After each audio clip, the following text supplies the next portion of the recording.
coming out here and practicing 3 days a week, but it gets to be a little bit old by this time. So they're looking forward to wrapping it up tomorrow with a good spring game. But got a lot of work done. Been very physical this spring, and knock on wood, we've been blessed. Not too many serious injuries, so hopefully we'll get out of it tomorrow, get some good work done, and stay healthy. If your ideal spring is 100%, where would you maybe put this one as far as how it's gone? It's hard to put that in a percentage. I'm pleased. I'm pleased with, we have a long way to go, but that's what spring's for. We got to wrap this up tomorrow and continue to have a really solid summer. But it's been productive. We know we have some holes to fill, and guys are working hard. We're well aware of that. I feel like there's some other areas of this team that there's some strength, and we have some experience and some really good players in certain areas, and we're looking to grow in those areas and look to improve where we're inexperienced. It's hard to tell right now. We go against each other so much and kind of get a feel for it that, I think tomorrow will be a little bit of a determining factor for that. Tomorrow, honestly, they'll be put in some bad situations, so they'll be, they won't be protected much. So I don't know if it'll be a true indicator, but it's certainly geared up for the offense to have a little bit more success. We'll be pretty vanilla on the defensive side, so don't go attacking them too much if they have some success tomorrow. But they'll be put in some situations where we can see what they can do. The two junior college guys there specifically, junior college guys to help me. Yeah. Brandon really has stepped up. Brandon has been solid and really competitive, and so I've been pleased with his progress.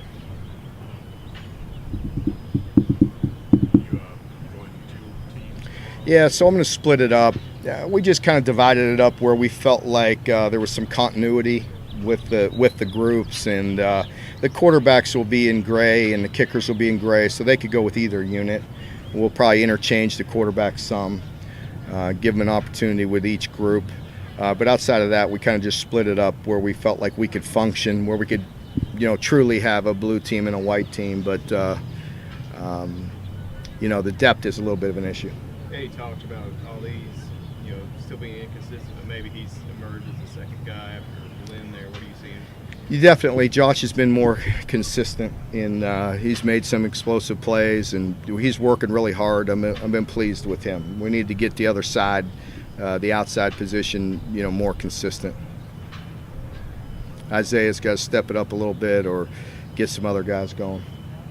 Defensively, some of the younger guys that were watching and kind of preparing last year, how they kind of seized on that opportunity? Yeah, I think, what was nice is we had some young guys that played some a year ago. They didn't have to be the main guy, but they got enough experience, and that helps.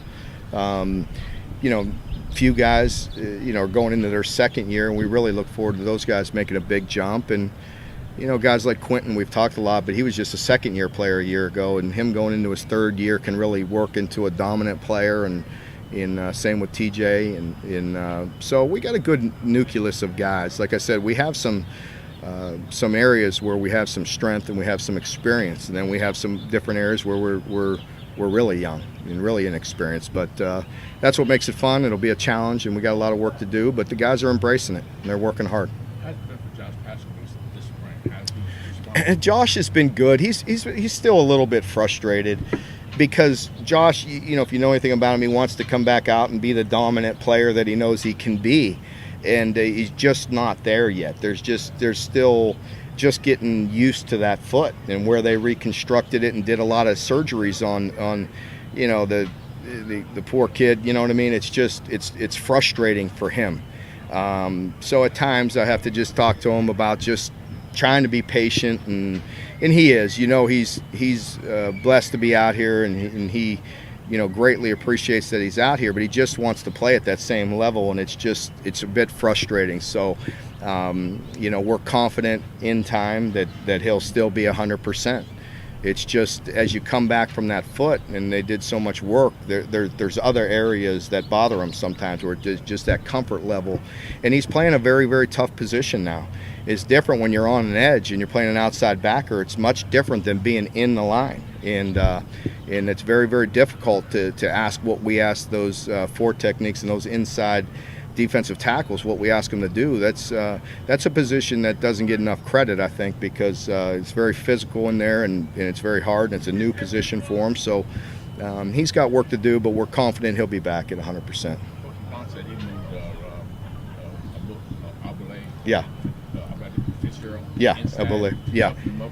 Yeah, he's playing some nose for us, and he's doing a good job and working hard, getting better. And again, tomorrow I think it'll be a good indicator to see where he's at tomorrow. Are there any other guys kind of similar to him who've been in the program now a couple of years, starting to emerge, and you think that? Well, I think, yeah, there's a bunch of guys. I think just in general, I like I said, I feel good about where we're at. Just, yeah, the progression. There's all of our guys seem to be improving. Each, there's not a whole heck of a lot of dead weight anymore in our program. And if there is, they have a tendency to move their way out and move on. And so I think most of our guys are progressing.